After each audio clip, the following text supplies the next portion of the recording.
atas. Misalnya dengan diberi esensi ini, ketika menyampaikan pertanyaan awal, siswa sangat minim sekali. Maka mau tidak mau kita ke dasar bagaimana caranya supaya anak itu dasarnya hafal rukun iman aja misalnya gitu ya. Rukunnya apa? Atau misalnya kita rukun iman kepada Allah, anak harus hafal dulu ke wujud kita bapaknya misalnya gitu ya. Nah, ini ketika kita misalnya dengan metode yang sekarang sering hilang itu yang saya rasa itu Pak. Jadi yang dasar-dasar menjadi hilang dan akhirnya materi keimanan sejatinya harus menjadi fondasi itu hilang. Jadi jawabannya ke depan itu kan kita kehilangan fondasinya. Mungkin itu aja Pak. Terima kasih. Langsung seperti ini. Mas Abidin, pembelajaran istilah sekarang berdiferensiasi itu tidak menghilangkan isi materi tidak hilang, karena kan isi materi diambil dari CP ya, CP sampai ke belajar. Jadi kalau bicara tentang katakanlah sifat Allah, sifat 20, sifat 20-nya dari wujud tidak bakal sampai 20 itu materinya. Hanya cara menyampaikan sifat 20 itu beda-beda dan harus beda-beda. Kepada anak yang suka mendengar atau ya kepada anak yang kinestetik, berarti Ustadz siapkan kertas materi sifat 20 contohnya. Berikan kepada anak yang senang berpraktek. Ketika kelompok visual, maka Ustadz harus buat nazom atau player atau apa saja yang anak bisa nikmati.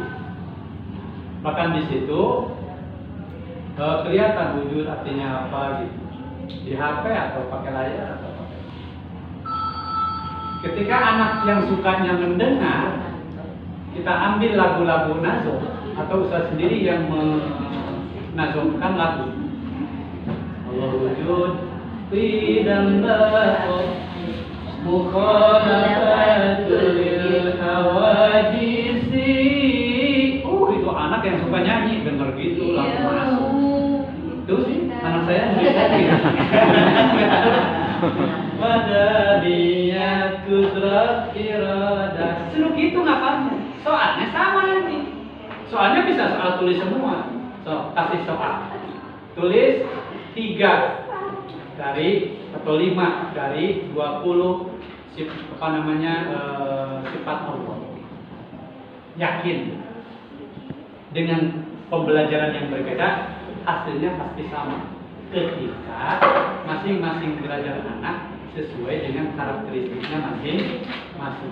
Tapi akan berbeda hasil ketika semua anak dipukul rata. Ayo kita belajar sifat Allah. Allah wujud, tidak mukhalafah. Yang suka mendengar menghafal, hafal dia. Tapi yang suka melototin gambar, menit dengan hafal 5. Begitu.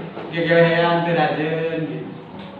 Dan nantinya Pak, orang itu sebetulnya kalau sudah melihat cara belajar itu biasanya masa depannya ketebak.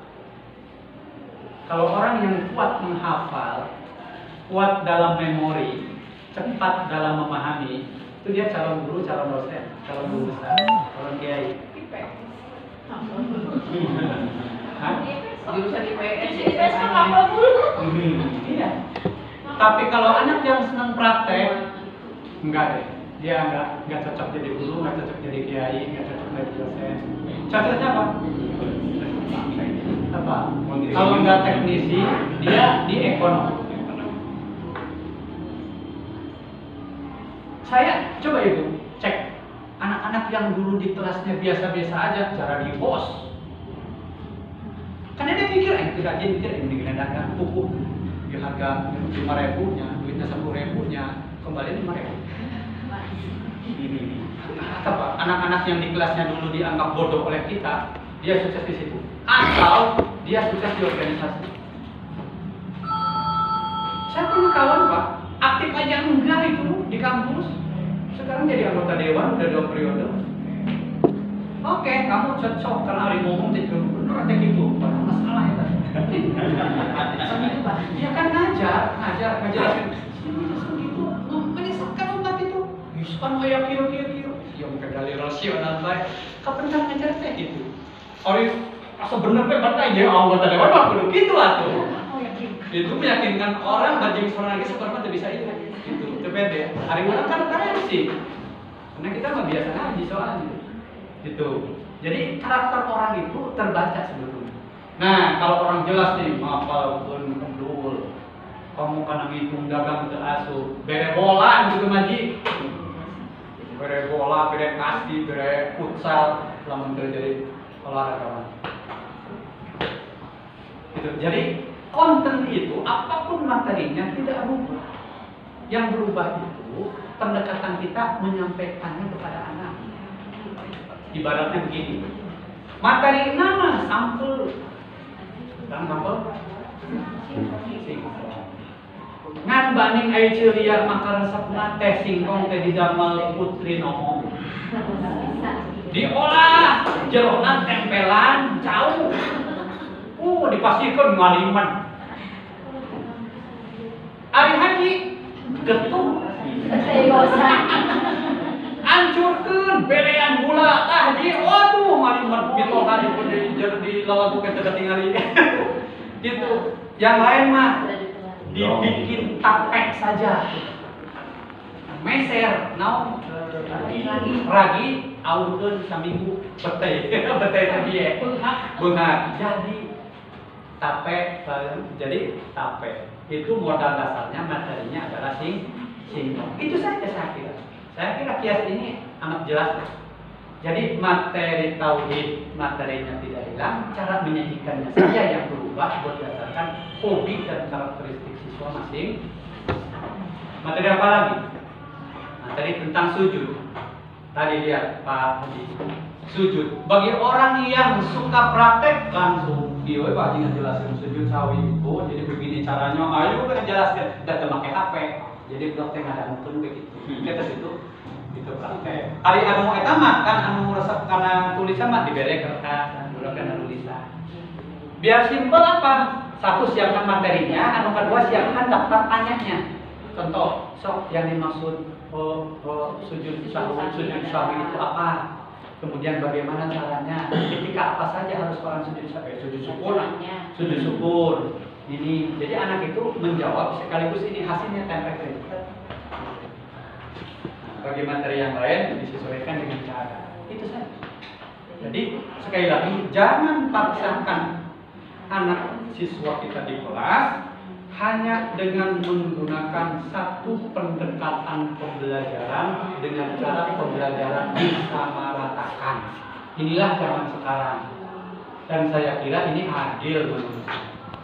Ada juga si orang, ya saya kan kinestetik, tak audio gitu. Kau imannya ini resep gitu, ini kan resep gitu. Praktek ngomong, kamu berarti anak kamu bisa milih saja mana saja. Dan suka ada kecenderungan memang, ada kecenderungan dia ke arah.